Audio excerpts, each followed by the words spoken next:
Hello everyone, c'est moi pour ma vidéo du dimanche. J'espère que vous allez bien et que vous avez passé une magnifique semaine. Alors aujourd'hui, vous vous en doutez, je ne pouvais pas ne pas être devant ma télévision à tenter de suivre en live avec vous la fameuse cérémonie d'ouverture des Jeux Olympiques. Et Dieu sait que j'ai beaucoup de choses à dire.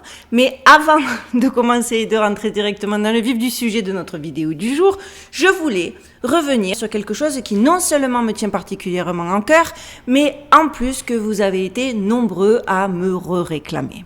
En effet, il y a quelque temps, je vous avais déjà alerté sur le fait qu'aujourd'hui, il y a un vrai danger à surfer sur Internet et combien il est important de bien se protéger en ligne. Avec les intelligences artificielles, les nouvelles technologies, les arnaques deviennent de plus en plus sophistiquées et ça, il faut bien le réaliser, il faut bien le mentaliser.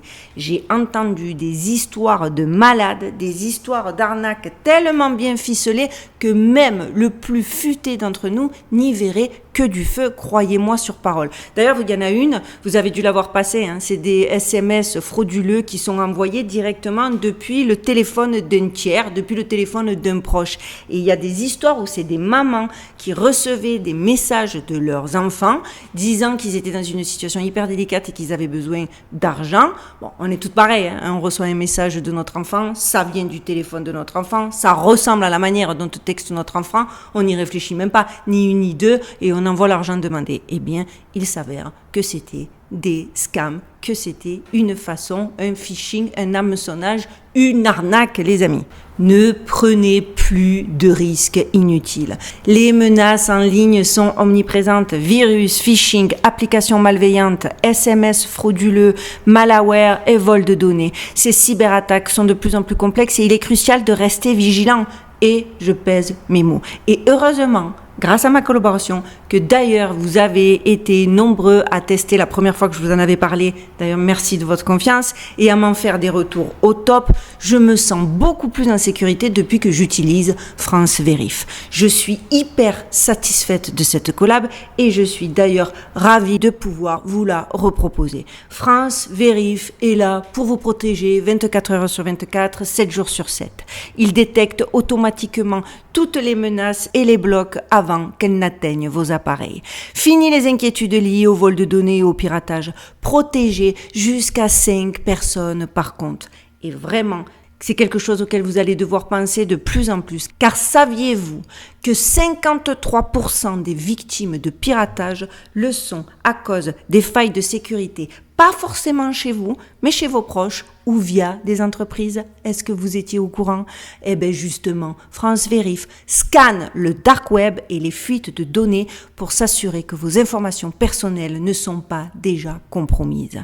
C'est ce que j'aime dans ce service. C'est vraiment important pour éviter tout risque de fuite et encore plus celles dont nous ne sommes pas capables ni d'anticiper, ni même d'imaginer, car c'est un domaine où clairement, la plupart d'entre nous sommes non seulement tellement naïfs, mais surtout on est encore à découvrir à tâtons les bons et les mauvais côtés d'Internet. Et cela me semble primordial aujourd'hui, maintenant que je comprends un peu plus, d'être bien protégé.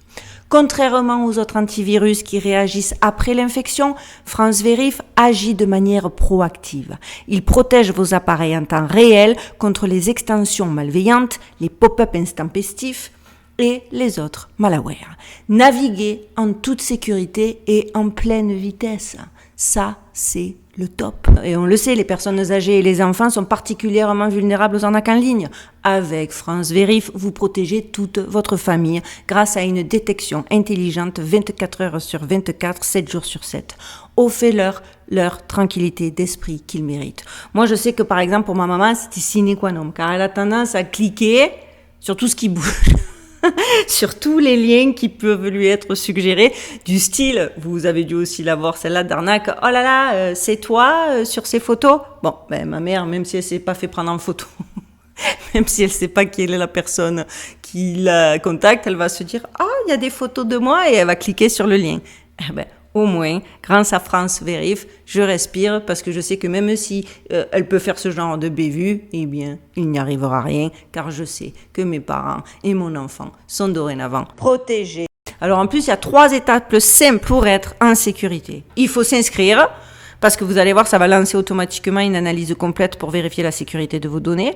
Activez votre bouclier numérique, ce qui va vous permettre d'éliminer les logiciels malveillants et vous protéger des menaces futures, et ainsi profiter de votre vie privée, puisque France Vérif surveille votre sécurité en ligne et, je le répète, celle de vos proches à chaque seconde.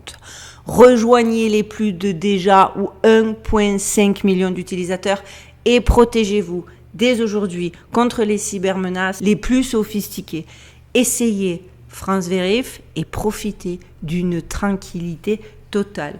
Moi, je sais que vu ce que je fais, vu où je vais chercher j'ai souvent besoin de me rendre sur des sites un petit peu, voilà. Et honnêtement, jamais je me suis sentie aussi en confiance que depuis que j'utilise France Vérif.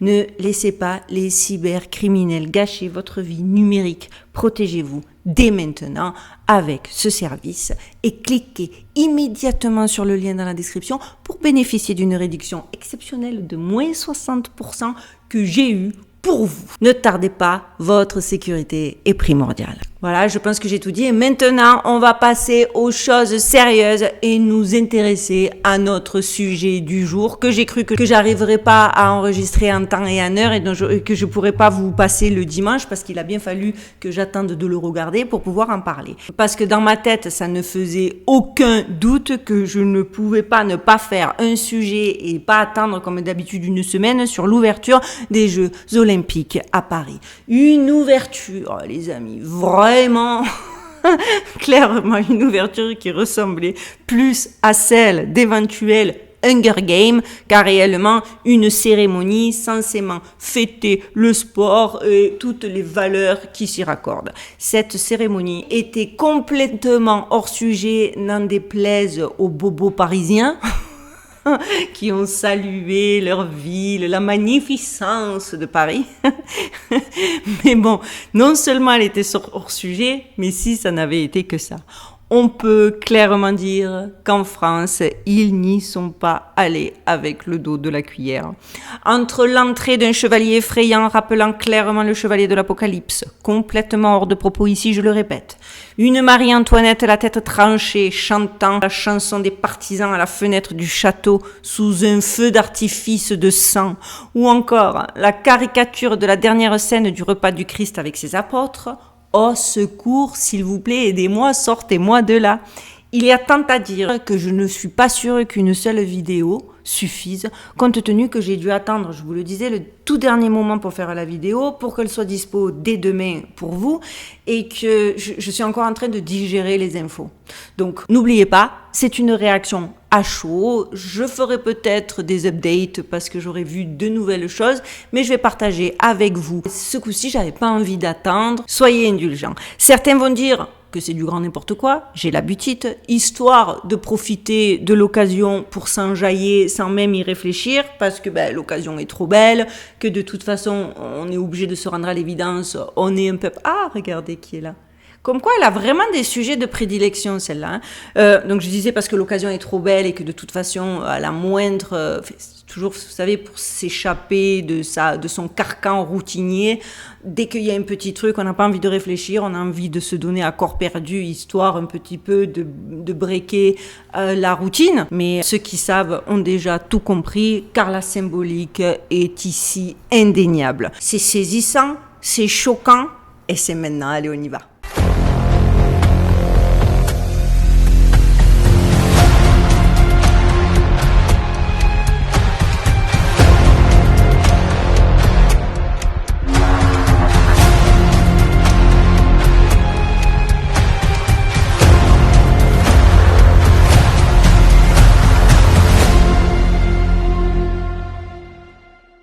Alors, clairement, il n'y a pas besoin d'être très complotiste pour savoir que ces cérémonies, regardées par le monde entier, sont toujours l'occasion de faire passer des symboles et des messages à l'inconscient. J'ai fait suffisamment de vidéos sur le sujet pour savoir de quoi je parle. Et une fois encore, ils y sont allés, on va dire, franchement.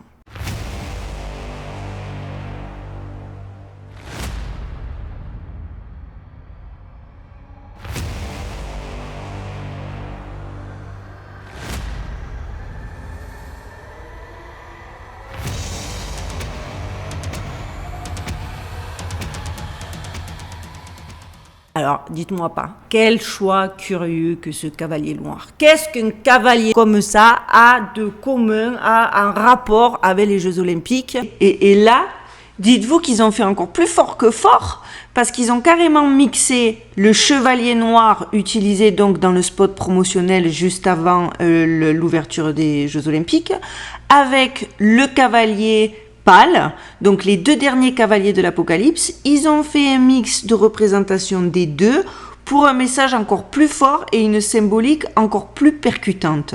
Vous allez voir, j'ai fait mes recherches, et ces 2 cavaliers en un, c'est encore plus choquant. Qu'est-ce qu'ils sont allés me mettre ça ici, comme ça, de cette façon? Ça n'a rien à voir. Par contre, ce que l'on sait du cavalier noir, c'est que le cavalier noir est l'un des 4 cavaliers décrits dans le livre de l'Apocalypse, et qui c'est une figure autant fascinante qu'effrayante, mais surtout riche en signification. Dans l'Apocalypse, chaque cavalier représente un aspect particulier du déclin et des tribulations de l'humanité. Le cavalier noir en particulier est associé à la famine. Il chevauche un cheval noir, une couleur symbolique de pénurie et de désolation. Le cavalier noir porte une balance dans ses mains qui est un symbole crucial, puisqu'avec ce symbole, il est censé mesurer les denrées alimentaires, indiquant que l'équilibre et l'accessibilité des ressources sont perturbés. Autant dire que pour le coup, pas par rapport aux Jeux Olympiques, mais par rapport à la situation mondiale, ils sont dans le bon momentum. Mais moi, ce que j'ai trouvé qui rend ce montage, cette présentation, cette image encore plus frappante, c'est la façon dont elle capte les peurs et les désespoirs humains. Dans un monde où les ressources sont rares et la survie devient un combat quotidien, le cavalier noir incarne ce qui peut arriver lorsque la société se déstabilise. Le cavalier noir n'est pas seulement un personnage apocalyptique, il est un symbole profond de la fragilité de notre existence et de la manière dont la gestion des ressources peut avoir des répercussions catastrophiques. L'utilisation de cette image dans ce contexte aussi mondial et aussi visible n'est clairement pas anodine. Dans l'Apocalypse, ce cavalier vient à la fin de la séquence des autres cavaliers, juste avant le chevalier pâle, puisque finalement le chevalier pâle n'est qu'une extension du chevalier noir, étant donné qu'il représente la mort qui suit forcément la famine et la désolation. Et eux, ils ont fait un mix des deux, ils les ont fusionnés, un peu pour passer inaperçus et un peu pour rendre la symbolique encore plus puissante, je vous le disais, et percutante. Signalant une période de désolation et de chute catastrophique. Lorsqu'un tel symbole est utilisé dans des événements modernes, cela peut être clairement interprété comme un message subliminal. Le but, infiltrer subtilement un sentiment d'appréhension, voire de fatalisme chez les téléspectateurs. Et encore une fois, je sais, vous pouvez penser que c'est de la fiction ou de l'exagération, mais laissez-moi vous poser une question. Pourquoi choisir le cavalier noir pour ce type de spectacle? On le sait, le noir est quoi qu'il en soit associé à la mort et à la fin des temps. Sa présence dans un événement qui est censé célébrer l'unité et le sport peut être vue clairement comme une manière de transmettre une idée beaucoup plus sombre, cachée sous la surface de l'apparence festive. Parce que je l'avais déjà expliqué, je l'ai déjà dit, parce que j'ai fait beaucoup de vidéos autour de ce type d'événement, il y a des personnes autour des professionnels de la mise en scène, des professionnels, enfin, voilà, rien n'est laissé au hasard, tout est millimétré, tout est réfléchi, rien n'est anodin et surtout tout doit être adoubé par certaines instances. Déjà de fait pour débloquer les budgets et d'autres faits parce que c'est comme ça, c'est le protocole. Et donc quand il y a un choix, c'est pas un flou artistique et que genre la personne en charge du spot, elle a fait un petit peu comme elle a voulu. Ce n'est pas vrai. C'est vraiment des décisions collégiales. Certains, je le vois d'ici, pourraient dire que ce n'est qu'une œuvre d'art ou un choix esthétique, mais je vous encourage, les amis, à regarder beaucoup plus loin. J'ai caché son carton. Chaque image, chaque symbole utilisé par les puissants a un but. L'Apocalypse n'est pas seulement un récit ancien, c'est une fenêtre sur la manière dont les forces de pouvoir manipulent les perceptions et les émotions à travers des symboles ancestraux. Et ça, c'est important de le comprendre. Clairement, ce cavalier n'est pas là uniquement pour impressionner, il est là pour rappeler de manière, je le répète, subliminale, la présence persistante de la mort et du désespoir qui sous-tendent nos sociétés modernes à l'heure actuelle. Amusez-vous, mais pas trop. Vous devez toujours vous poser des questions et chercher au-delà des apparences si vous voulez comprendre ce qui se déroule véritablement sous vos yeux. Parce que c'est là que se trouvent les vérités cachées que les puissants souhaitent dissimuler. Le cavalier noir de l'Apocalypse symbolise donc la famine et les crises économiques sévères avec une mise en garde sur les conséquences des injustices et des péchés. Sa présence dans le livre de l'Apocalypse souligne l'ampleur des jugements divins à la fin des temps. Et pas que ça en plus. Parce que vous allez voir, moi j'ai vu le cavalier de l'Apocalypse, mais beaucoup ont fait un parallèle absolument fascinant avec le cavalier, mais cette fois-ci de la mythologie grecque, Charon, ou Charon. Je ne sais pas exactement comment ça se prononce, moi je vais le dire Charon. Charon est le passeur des enfers, celui qui conduit les âmes des défunts à travers le Styx, le fleuve des morts. Et là on est à Paris sur la Seine. Et on sait que, voilà, il est souvent décrit comme un vieil homme sombre, exigeant une obole. L'obole, c'est un paiement pour ce service crucial. Charon n'est pas seulement un personnage mythologique, il est un symbole de la transition inévitable entre la vie et l'au-delà. Voici où les choses deviennent intéressantes. Le cavalier noir et Charon partagent des éléments symboliques remarquablement similaires. Tout comme Charon qui guide les âmes vers l'autre monde, le cavalier noir représente une sorte de transition vers une nouvelle ère, souvent marquée par la crise et la destruction. Ils incarnent tous deux le passage, mais dans des contextes différents. L'un étant littéralement la traversée vers l'au-delà, l'autre étant une transition métaphorique vers un nouvel ordre mondial. La preuve que le cavalier noir est utilisé lors de ces spectacles grandioses comme les JO et pas que, pour autre chose qu'une simple démonstration visuelle.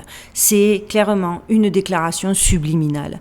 En intégrant cette figure apocalyptique dans des événements mondiaux, les élites envoient un message caché. Ils annoncent non seulement la fin d'une époque, mais aussi la préparation pour un bouleversement radical à venir.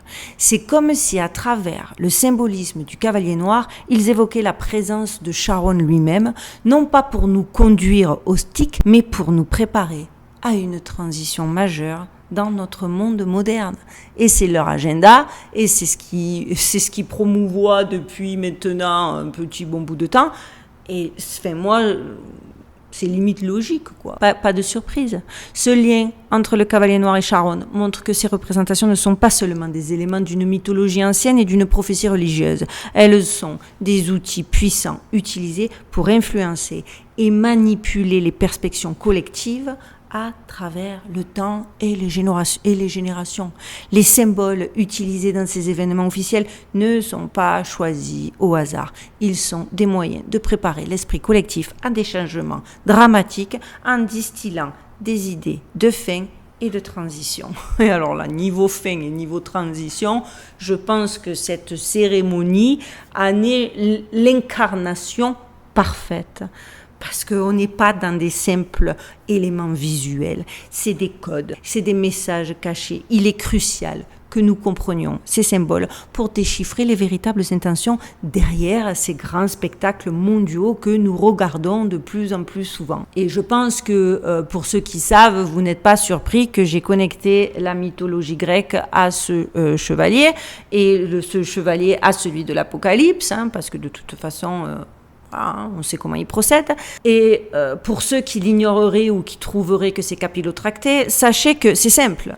Les Jeux Olympiques de base sont un hommage à Zeus. Et justement, regardez encore cette vidéo qui a été mise en ligne sur la page des Jeux Olympiques en avril de cette année. Vous allez m'en dire des nouvelles.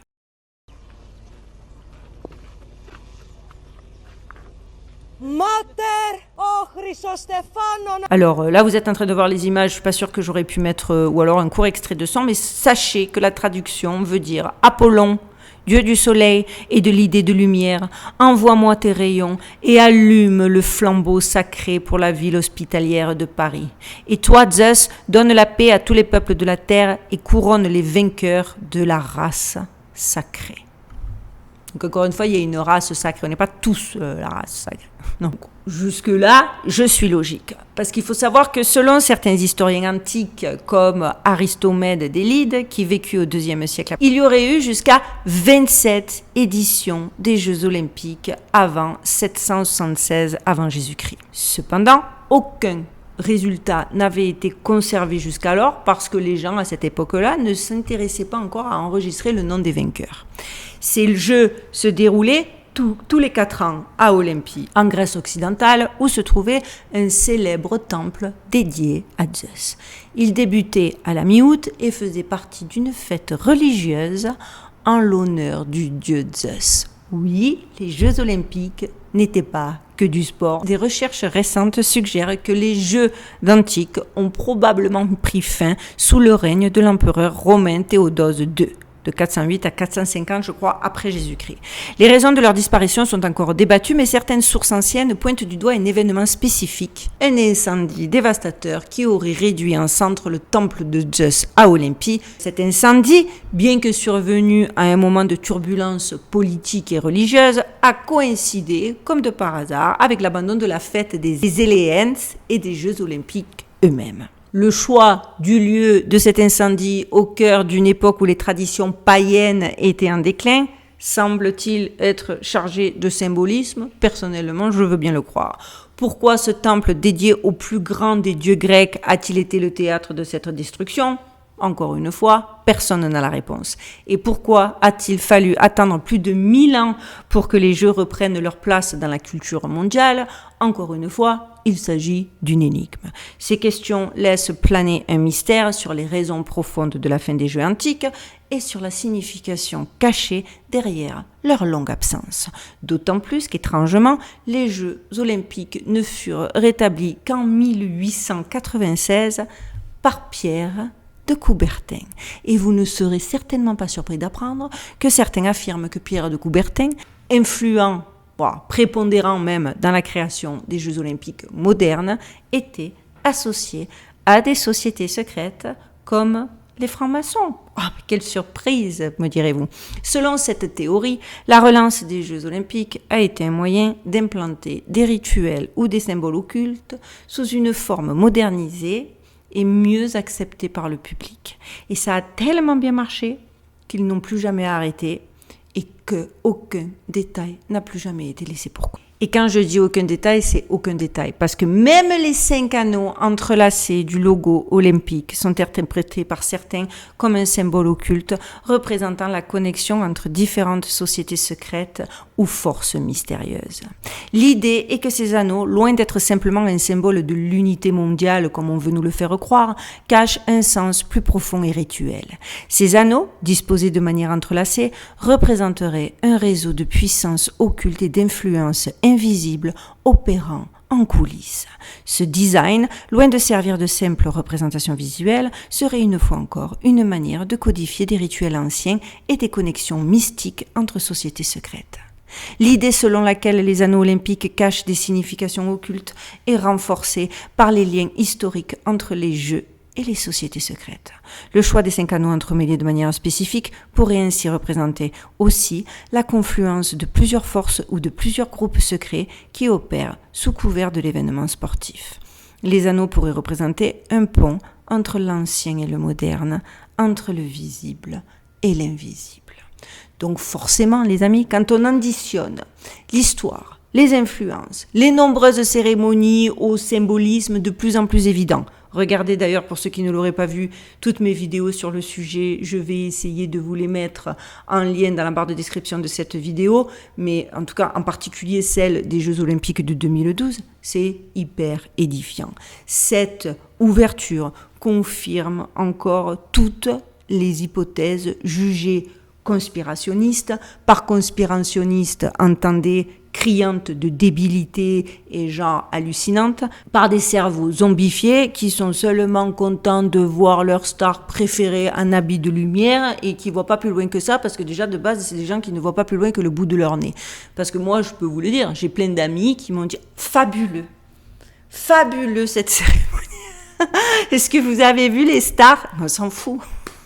Des stars, vous n'avez pas encore compris qu'elles sont là pour servir le système, les stars. Bref, regardez encore ici le veau d'or exhibé carrément depuis les tribunes. Mais c'est du foutage, là les gars sont en roue libre. Regardez encore cette image d'une Marie-Antoinette, la tête tranchée, qui finit dans un feu d'artifice de sang en chantant le chant des partisans. Alors quoi, c'est quoi? Sarcasme, ironie, puis derrière, pluie de sang, sachant quand même que la pluie, c'est pas non plus anodin. C'est connu pour être un symbole du contrôle mental et du lavage de cerveau. La pluie, et c'est d'ailleurs pour ça qu'elle apparaît souvent dans les clips des rappeurs qui, vous savez, qui servent les gens qui gouvernent dans l'ordre, ça représente une sorte de lavage ou de purification forcée des esprits de masse, les rendant plus susceptibles à la manipulation par des messages subliminaux et autres technique de contrôle mental.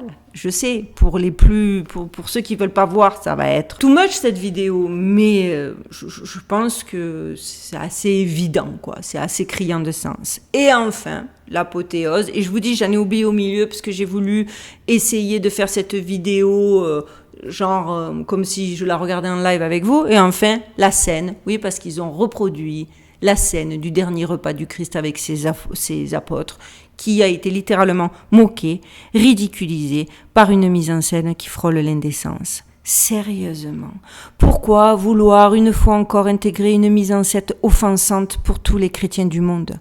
Imaginez une minute d'ailleurs s'ils avaient fait ça avec n'importe quelle autre religion. Mais ça aurait été un bain de sang, on se serait fait incendier par le monde entier. Sauf que là, les chrétiens, ça passe. Et que fait au milieu de ça, qui n'a pas de sens, que fait donc cet enfant ici? La question est lancée. Et en plus, au milieu de tout ça, de cette cohue là, où tu sais pas qui, quoi, comment, on voit apparaître un soi-disant, parce que c'est comme ça qu'ils l'ont expliqué, Dionysos, en personnage bleu, ridicule, et en mode plateau repas de surcroît. Soi-disant, selon le narratif officiel, pour illustrer la communion sociale, le partage et la célébration. Alors la vérité, c'est qu'ils auraient pu choisir une autre figure que celle de Dionysos, parce que Dionysos est une figure ambivalente. Il représente clairement à la fois la joie, mais aussi la destruction, et l'ordre, mais aussi le chaos. Cette dualité reflète les aspects contradictoires de la nature humaine et divine. Dionysos incarne des aspects plus profonds et mystiques de l'existence humaine et cosmique. Sa symbolique est souvent explorée dans les traditions ésotériques, mystiques et occultes, où il représente des thèmes de transformation, d'initiation et de contact avec des réalités transcendantes.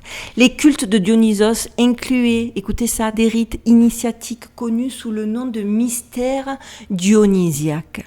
Ces rites secrets permettaient aux initiés de vivre des expériences extatiques et mystiques, souvent marquées par des états de transe et de possession. Les mystères visant à libérer l'individu de ses limitations ordinaires pour accéder à une connaissance et une communion divine ont été détournés de leur sens premier. Dionysos est souvent vu comme un traiteur, une figure qui défie les normes, provoque le chaos et révèle des vérités cachées. Il permet un contact avec les profondeurs de l'inconscient collectif où résident les forces primordiales. Encore une fois, on va pas me faire croire qu'ils ont choisi Dionysos au milieu de cette cohue avec les cavaliers de l'Apocalypse et tout, sans aucune raison apparente. Mais non, il faut de la cohésion, il faut une cohérence dans un spectacle. Bon ben, voilà. Et en vrai, les amis, il y a tant à dire que je suis presque frustrée de ne pas m'être accordé une semaine de plus pour faire la vidéo, mais allez, je suis lancée. Parce que, voilà, il y a aussi Céline Dion. Il faut aussi que l'on parle de Céline Dion. Alors Céline Dion, il y a 3 jours, elle nous sort un documentaire dans lequel la pauvre femme en souffrance chante aussi bien que moi sous la douche. Et là, elle nous sort, écoutez-moi, une prestation grandiose, en extérieur, au pied de la Tour Eiffel. Elle a tout tout donné. Bravo Céline, tu t'es remise que pour cette cérémonie. Or, il faut quand même pas oublier, les amis, que Céline, avec René, quand elle était avec René, a passé toute sa carrière justement à éviter ce type d'événement, voire à éviter tous les événements liés au show business. Et c'est même en 2012, après la mort prématurée de Whitney Houston, elle avait donné une interview dans laquelle elle avait avoué sa méfiance envers l'industrie du divertissement, car selon les paroles de Céline Dion, elle pouvait détruire des vies. Et depuis la mort de René, donc depuis la mort de ce dernier en 2016, la protection de Céline contre l'industrie semble complètement avoir disparu. Mais quand je dis disparu, c'est disparu. Ces dernières années, Céline a participé à toutes sortes d'événements, de fêtes, de projets de mode et de cascades médiatiques liées au show business. Et voilà que du jour au lendemain, on apprend que Céline Dion a apparemment trouvé une nouvelle mission. Et écoutez la mission, libérer les nouveau-nés de la binarité de genre. Parce que c'est bien connu, quand les enfants naissent, ils ont déjà des soucis de binarité. Ils sont pas, est-ce qu'ils sont garçons, est-ce qu'ils sont hommes, est-ce qu'ils aiment les femmes, est-ce qu'ils aiment les hommes. Ouais, parce que c'est ce qu'elle a essayé de nous faire passer comme message, que genre, il fallait régler ce problème. Ce qui, moi, m'a fait halluciner à l'époque. Et pour ce faire, elle a lancé sa marque, Céline Nu. Oui, c'est le nom de la marque. Une ligne de vêtements unisexe pour bébés créée en collaboration avec la marque de mode mondiale Nu. Son site web contient une vaste galerie de photos d'enfants et de célébrités portant leur création, dont les enfants d'Angelina Jolie, Kourtney Kardashian, Hilary Duff et bien d'autres. De leur propre aveu, la marque va au-delà de la mode. C'est un moyen de façonner les enfants. Je vous laisse encore regarder les images que j'ai trouvées sur son site, que vous êtes en train de voir. Qui d'autre mieux qu'elle aurait donc pu clôturer cette cérémonie à grand renfort de wokisme et d'autres messages qui n'ont rien à faire là. Je vais aussi passer vite fait sur Aya Nakamura, qui a une ouverture toute d'or vêtue. Alors, elle a été magnifique, mais clairement, sa tenue est fortement inspirée de la déesse Oshun, gardienne des mystères et des pouvoirs cachés de la nature et de l'esprit. De base, l'influence de cette déesse s'étend à travers des pratiques rituelles et magiques, offrant protection, guérison et plus de pouvoir à ceux qui cherchent à travailler avec ces énergies sacrées. Mais vous connaissez, tout est une question de contexte. Je devais faire cette vidéo, je ne l'ai pas fait, il faut vraiment que je la fasse. Il y a une inversion des valeurs. Le contexte défini, parce que vous reprenez, c'est important quand même, il faut que je le dise, vous reprenez chaque élément et vous le mettez dans un contexte positif, ça n'aura plus du tout le même sens. Mais ici, avec tout qui se greffe, avec l'énergie qui se dégage, avec les têtes invitées, avec la façon dont le peuple parisien a été traité derrière des grilles, etc., n'oubliez pas, le contexte compte dans l'analyse. Bref, quoi qu'il en soit, je pense que je vais m'arrêter là parce que j'ai mal à la tête. Je pense que j'ai un peu tout dit, même si je suis certaine que je vais re-regarder pour, je vous ai dit, peut-être faire des updates. Mais que, de toute façon, je pense qu'il n'y a pas plus à dire pour prouver qu'encore une fois, nous avons assisté à un événement. Il a bénéficié d'un beau cadre parce que Paris est une des plus belles villes du monde. Mais au-delà de ça, même si j'aurais pas tout vu, tout traité, disons ici, je pense que tout est dit. Et dernière chose, 11 milliards pour ça, les amis. Ça a coûté à la France 11 milliards. En même temps, et ça c'est la petite chérie sur le gâteau pour finir, la 33e Olympiade des temps modernes, avec pour toile de fond la Tour Eiffel, qui pour certains est la représentation d'une pyramide à 3 niveaux maçonniques, c'est signé. Parce que oui, en plus, il s'agissait de la 33e Olympiade des temps modernes. D'abord, je vous mets l'extrait où Macron il le dit pour ceux qui auraient des doutes. Je proclame ouverts les Jeux de Paris, célébrant la 33e Olympiade des temps modernes. Donc, on comprend aisément que certains affirment que cette cérémonie n'est pas pour les Jeux, mais pour annoncer l'avènement de la fin des temps et le retour de l'Antéchrist. Alors, bien sûr, avec ça, j'ai pu le voir sur Twitter, parce qu'il y a plein de gens qui l'ont vu. Qui est l'antéchrist? Comment le reconnaîtrons-nous?